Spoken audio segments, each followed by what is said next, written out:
नमस्कार, स्वागत है आपका समाज का सच में।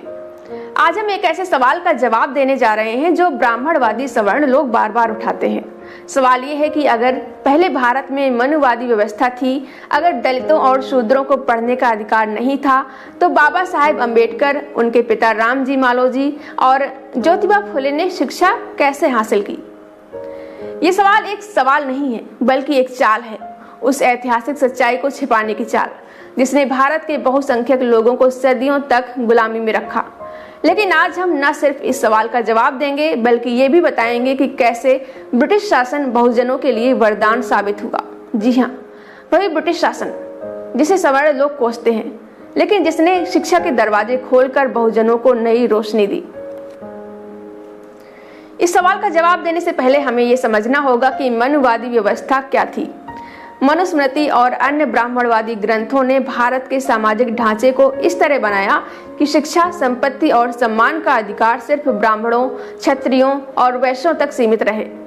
शूद्रों और अछूतों को न सिर्फ शिक्षा से वंचित रखा गया, बल्कि उन्हें इंसान तक नहीं माना गया। मनुस्मृति में साफ लिखा है, अगर कोई शूद्र वेद सुन ले तो उसके कानों में पिघला शीशा डाल दो। अगर वो वेद पढ़ने की कोशिश करे तो उसकी जीभ काट दो।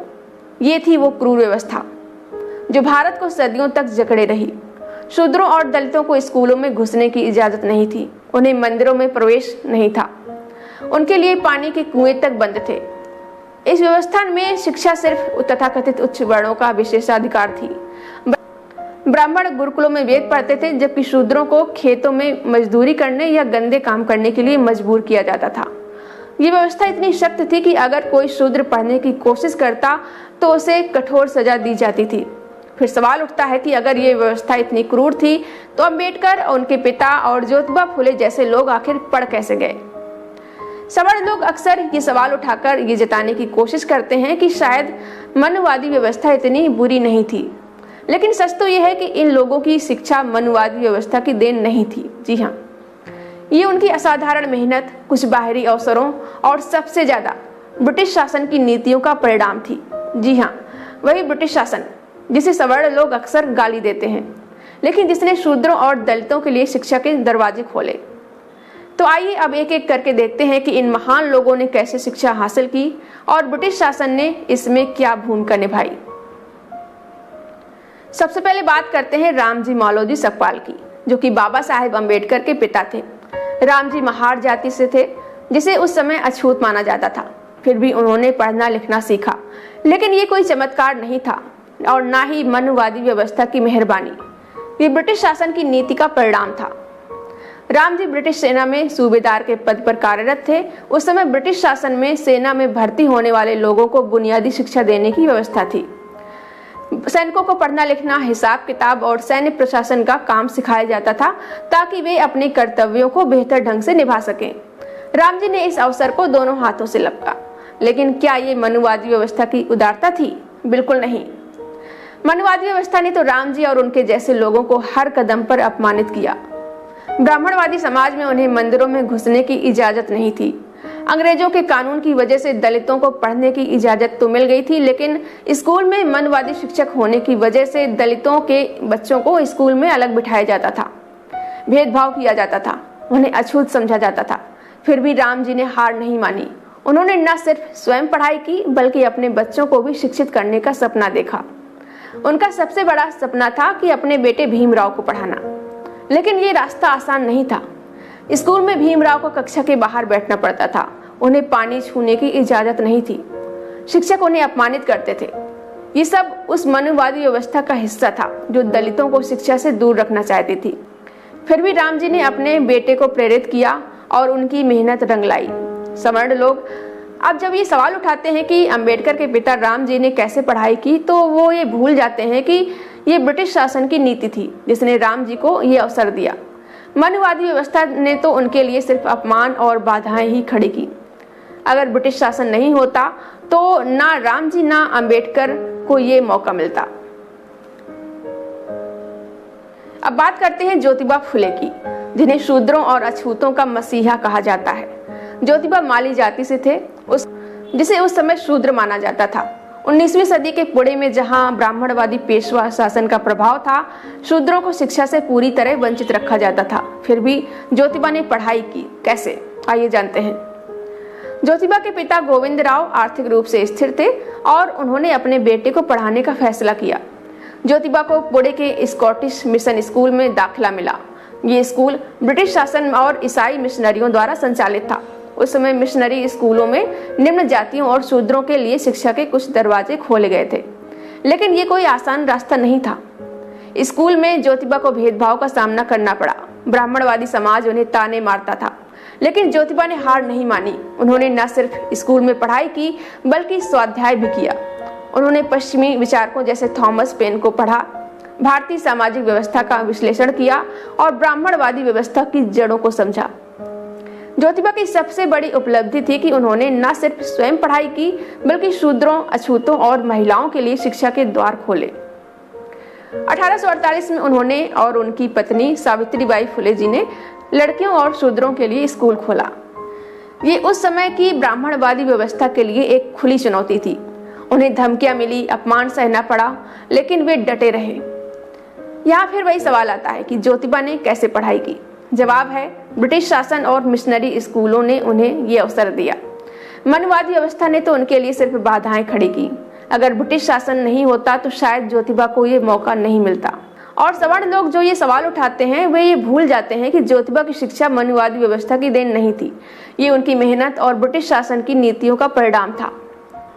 अब आते हैं बाबा साहेब अम्बेडकर पर, जिन्होंने न सिर्फ स्वयं शिक्षा हासिल की बल्कि भारत के संविधान को लिखकर दलितों और शूद्रों को सम्मान दिलाया। अम्बेडकर महार जाति में पैदा हुए, जिसे उस समय अछूत माना जाता था। स्कूल में उन्हें हर तरह का अपमान सहना पड़ा। वे कक्षा से बाहर बैठकर पढ़ते थे क्योंकि उन्हें अंदर बैठने की इजाजत नहीं थी। पानी छूने की मनाही थी। शिक्षक उन्हें ताने मारते थे। फिर भी अम्बेडकर की प्रतिभा और मेहनत ने उन्हें आगे बढ़ाया। उनके पिता ने उन्हें प्रेरित किया। कुछ प्रगतिशील शिक्षकों ने उनकी मदद की और सबसे बड़ा अवसर मिला बड़ौदा के गायकवाड़ा राजा से, जिन्होंने उन्हें उच्च शिक्षा के लिए छात्रवृत्ति दी।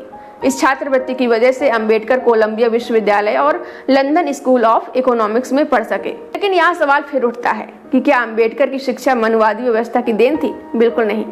ये उनकी असाधारण मेहनत, उनके परिवार की दृढ़ता और कुछ बाहरी अवसरों का परिणाम था। और इन अवसरों में सबसे बड़ा योगदान था ब्रिटिश शासन का। ब्रिटिश शासन ने सरकारी स्कूलों की स्थापना की जहां अम्बेडकर जैसे लोग पढ़ सकें। ब्रिटिश शासन ने छात्रवृत्तियों की व्यवस्था की थी, जिसका फायदा अम्बेडकर को मिला। सवर्ण लोग जब ये सवाल उठाते हैं कि अम्बेडकर ने पढ़ाई कैसे की, तो वो ये भूल जाते हैं कि अम्बेडकर की सफलता मनवादी व्यवस्था की विफलता का सबूत है। मनवादी व्यवस्था ने तो उन्हें हर कदम पर रोकने की कोशिश की। उनकी शिक्षा ब्रिटिश शासन और उनकी मेहनत की देन थी, न कि ब्राह्मणवादी समाज की। अब बात करते हैं ब्रिटिश शासन की, जिसे सवर्ण लोग अक्सर कोसते हैं, लेकिन जिसने शूद्रों और दलितों के लिए शिक्षा के दरवाजे खोले। दोस्तों, ये सच है कि ब्रिटिश शासन ने भारत को लूटा। उन्होंने अपने हित के लिए यहाँ शासन किया, लेकिन यह भी सच है कि उनकी नीतियों ने भारत की मनवादी व्यवस्था को चुनौती दी। ब्रिटिश शासन ने सरकारी स्कूलों की स्थापना की जहां निम्न जातियों के लोग भी पढ़ सकें। उन्होंने मिशनरी स्कूलों को बढ़ावा दिया जो शूद्रों और अछूतों को शिक्षा प्रदान करते थे। ब्रिटिश सेना में भर्ती होने वाले लोगों को बुनियादी शिक्षा दी जाती थी, जिसका फायदा रामजी सकपाल जैसे लोगों को मिला। ब्रिटिश शासन ने छात्रवृत्तियों की व्यवस्था की, जिसने अम्बेडकर जैसे लोगों को विदेश में पढ़ने का मौका दिया। जातिगत भेदभाव को कम करने की कोशिश की, क्योंकि उनकी नज़र में भारत का हर व्यक्ति एक प्रजा था, न कि ब्राह्मण या शूद्र। ये उनकी उदारता नहीं थी, बल्कि ये उनकी नीति थी जो मनवादी व्यवस्था से बिल्कुल अलग थी। सवर्ण लोग जब ब्रिटिश शासन को गाली देते हैं तो वो ये भूल जाते हैं कि अगर ब्रिटिश नहीं आते तो शायद अम्बेडकर, फुले और रामजी जैसे लोग कभी पढ़ ही नहीं पाते। मनवादी व्यवस्था तो उन्हें गुलाम बनाए रखना चाहती थी। ब्रिटिश शासन ने चाहे अपने हितों के लिए ही सही शिक्षा के द्वार खोले और ये शूद्रों और दलितों के लिए वरदान साबित हुआ। अब आते हैं उस सवाल पर कि जो सवर्ण लोग बार बार उठाते हैं। उनका कहना है कि अगर मनवादी व्यवस्था इतनी बुरी थी तो अम्बेडकर और फुले जैसे लोग आखिर पढ़ कैसे गए। तो ये सवाल वैसा ही है जैसे कि कोई कहे कि अगर गुलामी थी तो कुछ गुलाम कैसे आज़ाद हो गए। कुछ लोगों की गुलामी आज़ादी की व्यवस्था को सही नहीं ठहराती। उसी तरह अंबेडकर और फुले की शिक्षा मनुवादी व्यवस्था को सही नहीं ठहराती। ये अपवाद थे, नियम नहीं। लाखों दलितों और शूद्रों को शिक्षा से वंचित रखा गया। अंबेडकर और फुले जैसे लोग इसलिए पढ़ सके क्योंकि उन्होंने व्यवस्था के खिलाफ लड़ाई लड़ी।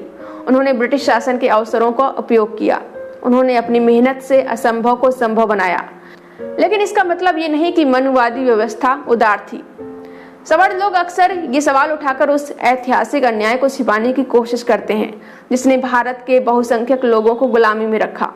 वे ये भूल जाते हैं कि अंबेडकर और फुले की सफलता मनुवादी व्यवस्था की विफलता का सबूत है। ये दिखाता है कि अगर दलितों और शूद्रों को अवसर मिले तो वो आसमान छू सकते हैं।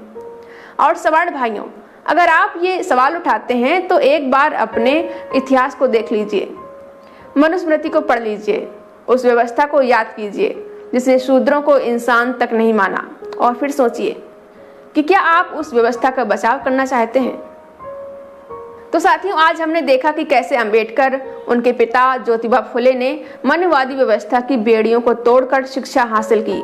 हमने ये भी जाना कि ब्रिटिश शासन ने चाहे अपने हितों के लिए ही सही, लेकिन शूद्रों और दलितों के लिए शिक्षा के द्वार खोले। और सबसे जरूरी, हमने उस मनुवादी व्यवस्था को बेनकाब किया जो आज भी समाज को बांटने की कोशिश करती है। बाबा साहेब ने कहा था, शिक्षित बनो, संगठित रहो, संघर्ष करो। तो आइए हम सब मिलकर शिक्षा को अपनाएं, एकजुट हों और अन्याय के खिलाफ लड़ें। और अगर आपको ये वीडियो पसंद आया हो तो लाइक करें, शेयर करें और चैनल को सब्सक्राइब ना किया हो तो सब्सक्राइब करना ना भूलें। फिर मिलते हैं अगली वीडियो में।